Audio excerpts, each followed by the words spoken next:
رحیم ناظرین السلام علیکم، میں ہوں عمران وسیم۔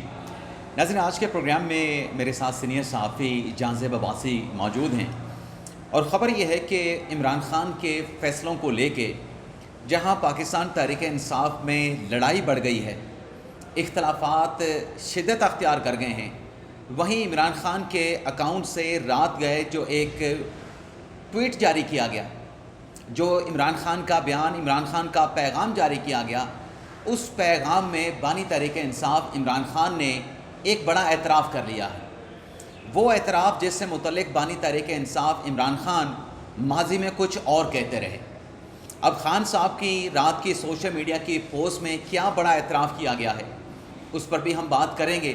اور اس پروگرام کی ریکارڈنگ سے پہلے سپریم کورٹ کے پریس روم میں میری اور جانزیب عباسی کی بحث کیا ہوئی ہے، کس پہ ڈسکشن ہوئی ہے خان صاحب کی اس پوسٹ کو لے کے، اس سوشل میڈیا کے بیان کو لے کے، وہ ساری چیزیں اس پروگرام میں آپ کے سامنے ہم رکھنے جا رہے ہیں۔ تو جانزیب عباسی صاحب، بہت بہت شکریہ۔ سب سے پہلے تو عمران خان صاحب نے جو رات کا جو ان کا پیغام جاری ہوا ہے، اس میں 2 سے 3 باتیں بڑی اہم ہیں جی۔ تو سب سے پہلے تو بات کرتے ہیں، عمران خان صاحب یہ کہتے ہیں کہ 9 مئی کی میں معافی کیوں مانگوں، فیلڈ مارشل عاصم منیر کو مجھ سے معافی مانگنی چاہیے۔ تو میری تو تکرار یہ تھی آپ کے ساتھ، بحث یہ تھی کہ خان صاحب سے معافی نہیں مانگنی چاہیے، بلکہ خان صاحب کو ایوارڈ بھی ملنا چاہیے، کیونکہ ملک کی تاریخ میں پہلی مرتبہ کسی سیاسی جماعت نے جو ملٹری املاک ہیں، جو ملٹری تنصیبات ہیں، ان پہ حملہ کیا، جو شہدا ہیں، ان کے جو مجسمے ہیں، ان کی بے حرمتی کی گئی، تو یہ ایوارڈ عمران خان صاحب کو کہاں سے ملنا چاہیے؟ پاکستان سے ملنا چاہیے، یا پھر یہ جو 9 مئی کا جو واقعہ آیا، اس پر جو پاکستان کے جو دشمن ہیں، جو مخالف ہیں، یعنی جو دشمن اور مخالف ممالک ہیں، وہ خوش ہوئے؟ تو خان صاحب کیوں کہہ رہے ہیں کہ مجھ سے معافی مانگی جائے، میں معافی نہیں مانگوں گا؟ کیا 9 مئی کا واقعہ ایسا ہے کہ خان صاحب سے معافی مانگی جائے؟ دیکھیں، یہ معاملہ شروع اس بحث دوبارہ سے اس وقت ہوئی جب سہیل بڑائی صاحب نے آرٹیکل لکھا، اور بعد میں پھر جب تردید آئی ISPR کی طرف سے، تو اس میں سہیل بڑائی صاحب نے کہا کہ یہ میری ذاتی اوپینین تھا کہ عمران خان کو معافی مانگ لینی چاہیے۔ تو عمران خان صاحب یا PTI یہ سمجھ رہی ہے کہ ہم سے جو ہے وہ ڈیمانڈ کی جا رہی ہے معافی کی۔ اب معاملہ یہ ہے کہ عدالتوں میں کیسز ہیں، ٹھیک ہے، اور یہ کیسز بھی کیٹیگرائز ہوئے ہیں۔ 9 مئی کے کچھ کیسز فوجی عدالتوں میں لے کے جائے گئے، کچھ کیسز انسداد دہشت گردی کی عدالتوں میں آئے، وہاں پہ سزائیں ہوئیں، اب اپیلوں میں معاملات چل رہے ہیں۔ تو یہ معافی میں کیوں مانگوں، وہ مانگے، یہ بحث میرے خیال میں نہیں ہونی چاہیے تھی۔ تو کورٹس میں کیسز ہیں، عدالتیں خود ان کیسز میں چل رہی ہیں، آگے پروسیڈ ہو رہا ہے۔ اور وہیں پہ آپ کو یاد ہوگا کہ سپریم کورٹ میں جب یہ کیس چل رہا تھا، تو اس وقت ہسٹری کے فیکٹس بیان کیے گئے کہ پاکستان کی سیاسی تاریخ میں کون کون سے ایسے بڑے سانحات ہوئے، اور اس پہ پولیٹیکل پارٹیز کی طرف سے ریئیکٹ کیا گیا۔ جیسے ذوالفقار علی بھٹو کی پھانسی کا حوالہ دیا گیا، اس وقت بھی فوجی تنصیبات کے اوپر اٹیکس نہیں ہوئے۔ اسی طریقے سے کچھ اور واقعات ہوئے، نواز شریف کو ڈسکوالیفائی کیا گیا۔ جی، بی بی محترمہ بینظیر بھٹو صاحبہ کو راولپنڈی میں ان کا قتل ہوا، اس کے اوپر بہت زیادہ غم و غصہ تھا کارکنوں میں، لیکن وہاں پہ بھی سرکاری املاک کو ضرور نقصان پہنچایا گیا، سرکاری اور نجی املاک کو۔ جی بالکل، لیکن اس وقت بھی جو ہے وہ یہ اٹیکس نہیں ہوئے۔ اور بھی اس طرح اور کے، جو میں آپ سے کہہ رہا تھا کہ محترمہ بینظیر بھٹو کی شہادت پہ جو پبلک املاک کو یا نجی املاک کو نشانہ بنایا گیا، اس میں حالانکہ ایک وصیت بھی تھی، جی، ایک سٹیٹمنٹ بھی تھا محترمہ بینظیر بھٹو کا، جس میں انہوں نے کہا کہ اگر میرے اوپر حملہ ہوا، کوئی قاتلانہ میرے اوپر اٹیک کیا گیا، تو اس کا ذمہ دار پرویز مشرف ہوگا، جی بالکل، اس کے ذمہ دار جو ہیں وہ چودھری برادران ہوں گے، اور شاید کسی ملٹری کے کسی سابق آفیسر کو بھی اس میں نامزد کیا گیا تھا۔ لیکن اس کے باوجود بھی پیپلز پارٹی نے پاکستان کھپے کا نعرہ لگایا، اور ملٹری املاک کو جو ہے وہ ٹارگٹ نہیں کیا گیا۔ اب یہ جو خان صاحب کی لڑائی ہے، جیسے ہم بحث کر رہے تھے اسی طریقے سے ہم بحث کرتے ہیں، تاکہ سننے والوں کو دلچسپی بھی لگے کہ ہم پاس روم میں بیٹھ کے یا اپنی ایک پبلک گیدرنگ میں کس طرح سے گفتگو کر رہے ہوتے ہیں۔ اب خان صاحب کی لڑائی ہے اسٹیبلشمنٹ کے ساتھ، جی، کہ جو فیلڈ مارشل عاصم منیر صاحب ہیں، وہ طاقت کے لیے جو ہے وہ بڑے گریڈی ہیں، اور بھی ان کے حوالے سے انہوں نے بات کی کہ یہ ملک کو تباہ کر رہے ہیں۔ سوال یہاں پہ یہ ہے کہ اسی سوشل میڈیا کی پوسٹ میں عمران خان صاحب نے ایک اور بات بھی کی ہے۔ جی، عمران خان صاحب نے بات کی کہ موجودہ جو حکمران ہیں، جنہیں لا کے حکومت میں بٹھا دیا گیا، ان کی کرپشن اور منی لانڈرنگ کے جو قصے ہیں، وہ ISI مجھے بتاتی رہی. اب آپ یہ بتائیں کہ یہ والی جو لائن ہے عمران خان صاحب کی سوشل میڈیا کی پوسٹ میں, یہ اٹ سیلف عمران خان کا اعتراف نہیں ہے کہ وہ ماضی کی اسٹیبلشمنٹ کے ہاتھوں جو ہے وہ ایک کھلونے کے طور پہ, ایک پپٹ کے طور پہ استعمال ہوتے رہے؟ یہ اعتراف ہی ہے نا. نہ صرف اعتراف ہے بلکہ وہیں پہ یہ عمران خان کا جو اپنا بیانیہ ہے, یہ اس کو عمران خان خود زمین بوس کر رہے, خود اپنے بیانیے کے اوپر بلڈوزر چلا رہے ہیں. جہاں پہ ایک طرف وہ کہہ رہے ہیں جی کہ انٹیلیجنس ایجنسیز کا سیاست میں کردار نہیں ہونا چاہیے, وہیں پہ یہ کہہ رہے ہیں کہ جناب آپ تو مجھے یہ بتاتے تھے ہم تو آزادی کی جنگ لڑ رہے ہیں جی, اور اس ملک کو 75-78 سال ہو گئے ہیں, آزاد نہیں ہو سکا, ہم تو اس ملک کو آزاد کرانا چاہتے ہیں. تو آپ ماضی میں کیا کر رہے تھے؟ عمران خان اصل یہ کہنا چاہ رہے ہیں کہ جناب آپ مجھے موقع دیں, اقتدار میں مجھے لے کے آئیں.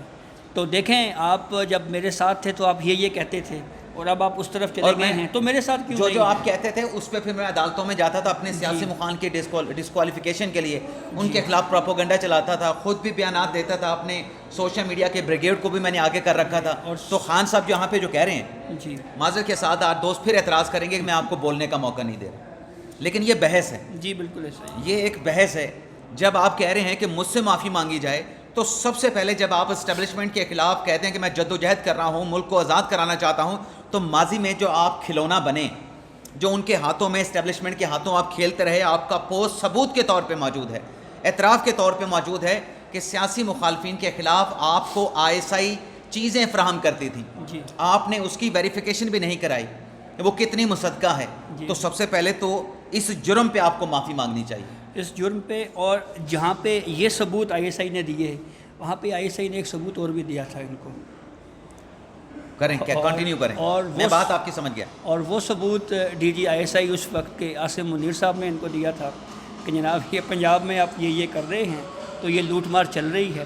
تو اس ثبوت کو, کیونکہ وہ عمران خان صاحب کی اپنی حکومت کے خلاف تھا, تو اس کو عمران خان صاحب نے ذرا پہ لفٹ نہیں کروائی, کیونکہ وہ اپنے خلاف جاتی ہے نا. لیکن وہ ثبوت جو سیاسی مخالفین کے ISI دیتی تھی, اس کو وہ ویلکم کرتے رہے. تو یہ آپ دیکھیں نا کتنا بڑی ایک کنٹراڈکشن ہے. تو وہ جو ثبوت دیے تھے پھر بتائیں نا مزید اپنا جانب واسی صاحب. مجھے پھر بات بیچ میں جو ہے مداخلت کرنی پڑتی ہے. جب ISI نے, عمران خان صاحب وزیر اعظم تھے, ثبوت رکھے پنجاب گورنمنٹ کی کرپشن کے, جس کا کھرا بنی گالا تک جاتا تھا, خان صاحب نے اس وقت کیا کیا, یہ سارا بتائیں نا. جی وہی وہ جو کہا جی کہ پھر کہ جی مجھ سے سفارشیں کروائی جاتی رہیں, اور پھر میں نے ان کو تبدیل کر دیا, اور یہ ہوا اور وہ ہوا. تو کہنے کا مطلب یہ ہے کہ عمران خان صاحب کی جو اپنی گفتگو ہے وہ بذات خود تضادات کا شکار ہے. ان کی ایک بات دوسری بات سے خوفناک انداز میں ٹکرا رہی ہے. عمران خان صاحب کا جو بیانیہ ہے یا جو ان کی کہی ہوئی بات ہے, اس کی نفی کسی اور کو کرنے کی ضرورت میرے خیال میں نہیں ہے. ذرا غور سے پڑھیں تو ہمیں خود ان کی اپنی ہی کہی ہوئی باتوں میں ٹکراؤ, تضادات محسوس ہوتے ہیں بالکل کلیئرلی. اچھا, پھر خان صاحب کہتے ہیں جی اسی اسٹیٹمنٹ میں کہ 26ویں آئینی ترمیم کے بعد جو عدلیہ ہے وہ غلام ہو چکی ہے. اچھا, جو ججز ہیں, تو پھر تازہ ہوا کا جھونکا سنیں آپ اس پہ پورا بات کریں. بہت ساری مثالیں آپ کے پاس ہیں, مجھے پتا ہے آپ پورا خزانہ ہے ہسٹری کا. خان صاحب کہتے ہیں کہ ججز بے ضمیر ہو چکے ہیں, ججز انسانی بنیادی حقوق کی خلاف ورزیوں پہ ایکشن نہیں لے رہے. اگر 26ویں ترمیم ریورس ہو جائے تو کیا یہ ججز سارے تبدیل ہو جائیں گے؟ اور دوسرا 26ویں آئینی ترمیم کے بعد آپ تھوڑی ڈیٹیل بتائیں نا, ناظرین کے ساتھ شیئر کریں کہ خان صاحب کو اور تحریک انصاف کو کہاں کہاں سے ریلیف ملا اسی غلام عدلیہ سے. دیکھیں 26ویں ترمیم کے تحت ہی اس کے بعد جو کیس 9 مئی کے 8 مقدمات آئے بیل کے, ضمانت کے, گو کہ ہم نے تو کہا کہ میرٹس کے اوپر یہ بیل بنتی تھی. بالکل درست ہے, پروسیکیوشن کو چالان فائل کرنے میں اتنا ڈیلے نہیں ہونا چاہیے تھا. لیکن عمران خان صاحب جو ہے وہ, ان کی پارٹی تو کہتی رہی ہے جی کہ جو عمران خان کو 9 مئی کے 8 مقدمات میں ضمانت ملی ہے, یہ تو تازہ کا ہوا جھونکا ہے, یہ ہوا کا تازہ جھونکا ہے. وہ کیا کہتے ہیں اس کو جی, بارش کا پہلا قطرہ ہے, بارش کا پہلا قطرہ ہے, امید کی پہلی کرن ہے. وہ تو اس طرح کی باتیں میڈیا کے اوپر کرتے رہے. اور پھر ساتھ ہی اسی 26ویں آئینی ترمیم کے بعد ہی ججز ٹرانسفر کا جو پروسیس ہوا, جیسے سرفراز دوگر صاحب چیف جسٹس اسلام آباد ہائی کورٹ بنے, عمران خان صاحب کی بہن علیمہ بی بی صاحبہ, علی امین گنڈا پور صاحب, یہ سارے چیمبر میں ملاقات کرتے رہے اور کہتے رہے کہ جناب یہ ہمارا کیس ہے, یہ آپ فکس کریں 190 ملین پاؤنڈ کا. وہی جج جن کی اپوائنٹمنٹ پھر عمران خان سپریم کورٹ میں جو ہے وہ اس کو چیلنج کیا ہوا تھا, انہوں نے ججز ٹرانسفر جو ججز کے ساتھ پٹیشن، عمران خان کی بھی پٹیشن تھی. تو کنٹراڈکشن پہ کنٹراڈکشن کی تو ایک پوری ڈیٹیل جو ہے وہ ہمارے ساتھ لمبی چوڑی کہانی اس وقت موجود ہے. اچھا، خان صاحب نے کل جو ملاقات ہوئی ہے اس ملاقات میں محمود اچکزئی کا نام لیا گیا کہ محمود اچکزئی کا مطلب علی محمد خان نہیں ہے. جی. اب محمود خان اچکزئی کی نامینیشن کے اوپر پارٹی میں بڑی شدید لڑائی ہے. کئی امیدوار سامنے آ گئے تھے اور سینٹ میں خان صاحب نے اعظم سواتی صاحب کو نامینیٹ کیا تھا. اب خان صاحب نے اعظم سواتی صاحب کو تبدیل کر کے وہاں پہ جو علامہ راجہ ناصر عباس صاحب ہیں ان کو پرپوز کر دیا ہے. اعظم سواتی کا نام کیوں چینج کیا گیا، ریپلیس کیا گیا ان کو سید اپنا علامہ راجہ ناصر عباس سے؟ اس کی وجہ کیا ہے؟ آپ کا پولیٹیکل انالیسس اس پہ کیا ہے؟ دیکھیں، ایک بات تو میں آپ کو بتاؤں کہ ود ان دی پارٹی اس بات پہ اختلافات ہیں کہ عمران خان نے جو یہ فیصلہ کیا ہے کہ ہمیں جو ہے وہ بائی الیکشن میں نہیں جانا چاہیے، اس کے اوپر بھی بڑی شدید لڑائی پڑی ہوئی ہے. یہ الگ بات کہ ایک عمران خان کے فیصلے کی وجہ سے اس کو بے دلی سے جو ہے وہ اس کو ایکسیپٹ ضرور کیا گیا ہے. ہاں. وہیں پہ جہاں پہ یہ اختلافات ہے کہ بائی الیکشن میں پی ٹی آئی کا بائیک آؤٹ کرنے کا جو فیصلہ ہے یہ درست نہیں ہے، اس فیصلے کو ریویو ہونا چاہیے. وہیں پہ اب یہ جو سینٹ کے اندر علامہ ناصر صاحب کا جو نام آیا ہے، علامہ ناصر عباس صاحب کا نام، اس کے اوپر بھی اختلافات ہیں. اور وہ اختلافات کیا ہیں؟